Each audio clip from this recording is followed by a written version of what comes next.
And we're back, folks, with another video, and one that several of you have sent me messages saying, what do you think about this, Brad? Because Land Rover is saying they're going to partner with Stellantis to build the Defender in the US. And my wife and I have had two Defenders in the last 5 years. So we lease them because they are colossal piles of crap and break down. And thank goodness my wife doesn't watch this because I'm not allowed to talk trash about that car. Just telling everybody how I'm not allowed to talk trash about your Land Rover. I love my Land Rover. Even though it breaks all the time.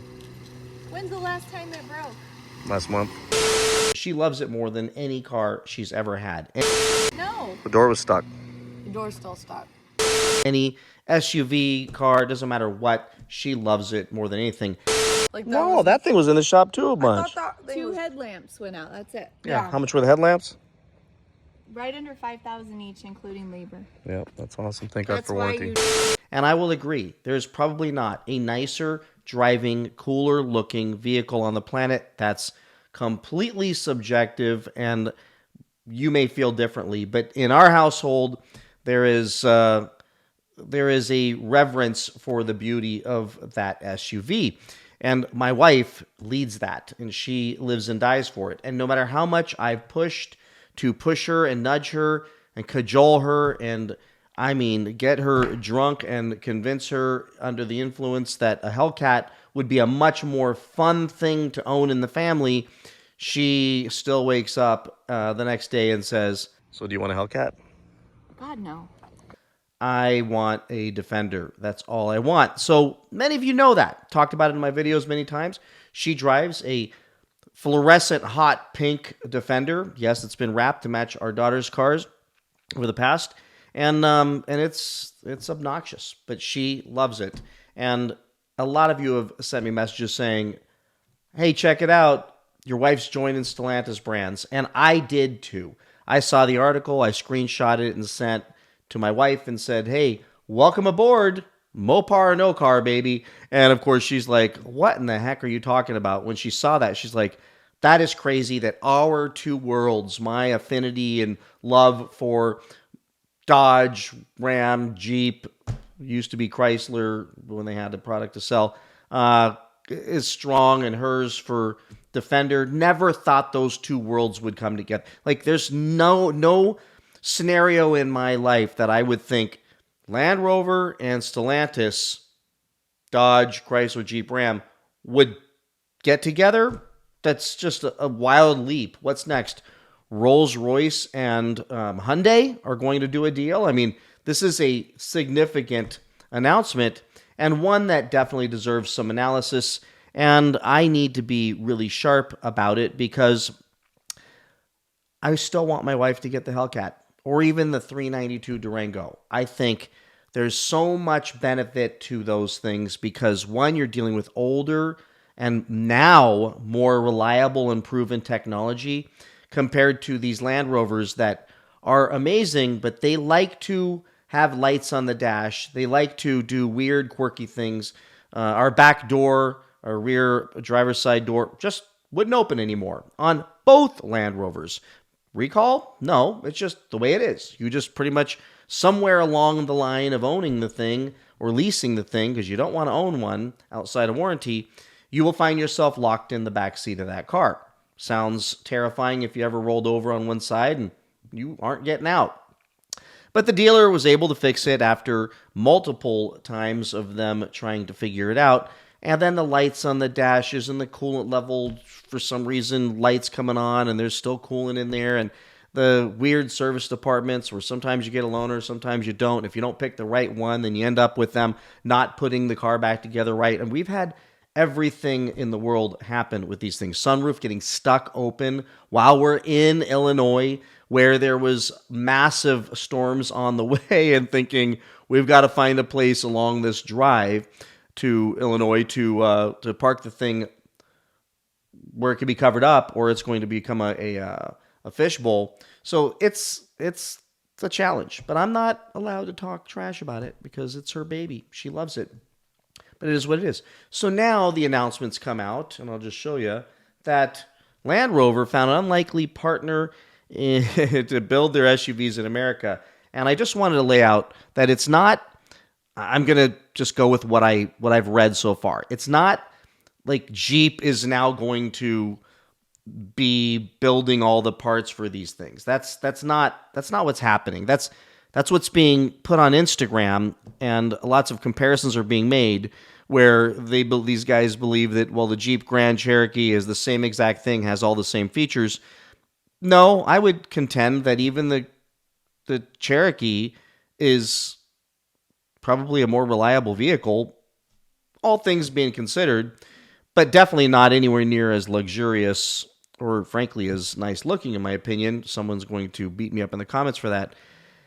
But it's not Jeep. It's not going to be a Jeep. And that was my wife's concern, is like, are they going to, like, is it going to be all Jeep parts now, plastic and crappy on the inside and everything else? Like, no, it's not. This is an agreement, and I want to explain it. This is an agreement for Stellantis to build these here. And all it is a memorandum of understanding at this stage, and there are no additional details as to where. Now, there is a belief that it could help revitalize Belvedere next year when that gets opened. And while they're building Jeeps, this is kind of down the same, at least, genre of vehicle, that it makes sense. A lot of the similar features and things, so that it would make sense to build it there. And that will be a lot of jobs, a lot of job security as well, because this Land Rover Defender is the best-selling car that Jaguar Land Rover sells after Jaguar Land Rover incinerated Jaguar, last year when they came out with the woke insanity with that weird electric thing that I don't even know if it's ever coming to fruition. So that killed them. So they're left with this Defender and then other models, I believe, in the Land Rover world. But if you want to get the HSE Land Rover, you're at $150,000 just to get out of the gate, where these things are $85,000, $90,000 in the Defender with many different variations of options. So they sell lots and lots of those things. Despite the reliability challenges, the opportunity for them to also dodge the tariffs is significant. So because of our current administration, whether you agree with it or not, I think it's hard regardless of what side you're on. So if you aren't afflicted with some political derangement and just want to hate somebody for the sake of hating them, I'm dancing around here, then you can't argue with there's some heavy reasons to not like the tariffs based on our current slowing but still inflationary universe and challenges in our economy. But at the same time, you can't ignore the fact that absent those tariffs, this wouldn't be happening. And if you are somebody who plans to go get a job in auto manufacturing and in let's say Belvedere, then you're going to benefit from this, because these Defenders are built in Slovakia and then shipped here with a 15% tariff.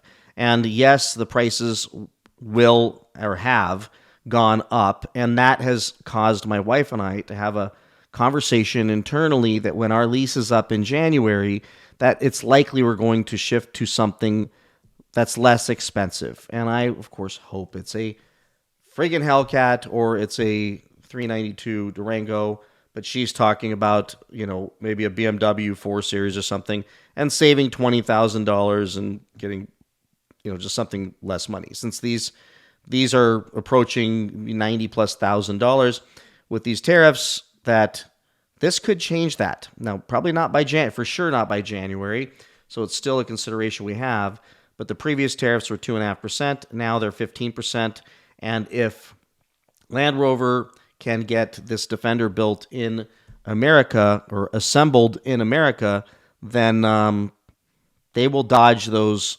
tariffs, and that could help them be more competitive on their pricing, which could help drive sales. But the point I really want to make here, and you can go through and read this, it is even mentioned in here that it could, it has not announced exact factory locations or confirmed timeline, but it can absolutely, certainly be deduced that this could absolutely prop up Stellantis financially in the U.S.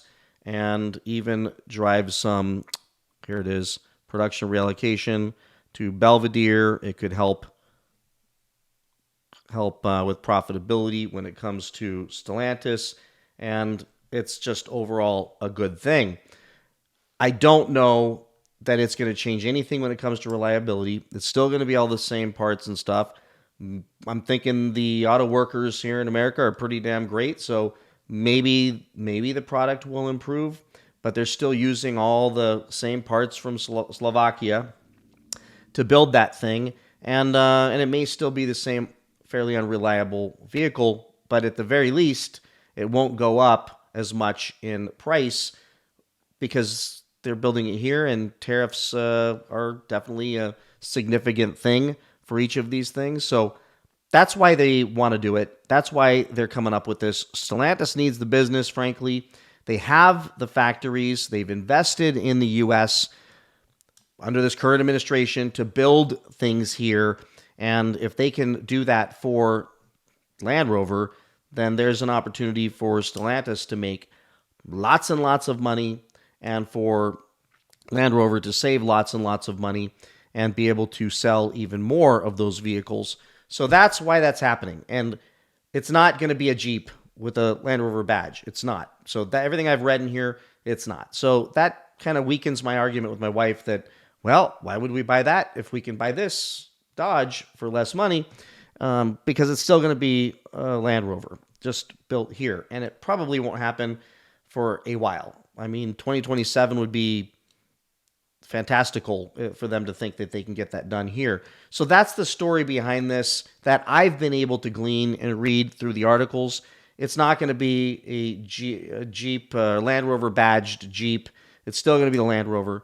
But it goes back to what I was saying in my last video, that if there's a chance the Stellantis has to make a comeback, they're making lots of moves that appear to be really smart in comparison to the Tavares days. Bringing back the Hemis, bringing sport trucks, bringing the 392 and keeping the Hellcats around, the TRXs, the Rumblebees, and all the things they're doing, and telling us that they're going to bring back the V8 Charger and then 20 other vehicles and lots of SRT products. All this tells me that all they have left to do is fix the insanely stupid, idiotic rip-off artists of dealer network, dealers that they have, so that they don't screw the thing up as they're fixing it. And then build some Defenders for Land Rover, and shore up your factories so you don't have to do as many layoffs, and keep these good folks in jobs and working while they repair the company and get sales back up. It seems like an all-around win-win, but no, it's not going to be a Jeep with a Land Rover emblem. That's what I wanted to get out today. So with that, please let me know your thoughts in the comment section below, and like, subscribe, and I will see you in the next one. Bye-bye. Like mine? Get you a raise hell, praise Dale. Hey, I do need to talk to Joe about your thing. You need to text me what you want. What thing? She wants to do some in memory of Kyle Busch. I'm just gonna Kind of thing on the I'm back just gonna windshield. do Rowdy. On what? On her car? He's all on my car. Yes, on your car too. I'm just gonna do Rowdy. Tell everybody what license plate you got me for the Prius. Busch 8. BUSCH for Kyle Busch. Good job. It's going to go on the Defender when I switch out my Defender plates in 2 years. We won't talk about that because you'll have to edit it out. So. Edit what out? My Defender plate. Oh, I know, right? Yeah. So in 2 years, then I'll take the Busch plate, but I just didn't want someone else to get it. Or hopefully somebody will give up their Rowdy plate, and then I could get that, because I tried 8 Rowdy, Rowdy 8, Rowdy 18, 18 Rowdy. I wonder. No, because that's 6 and 7 total. 6'7"?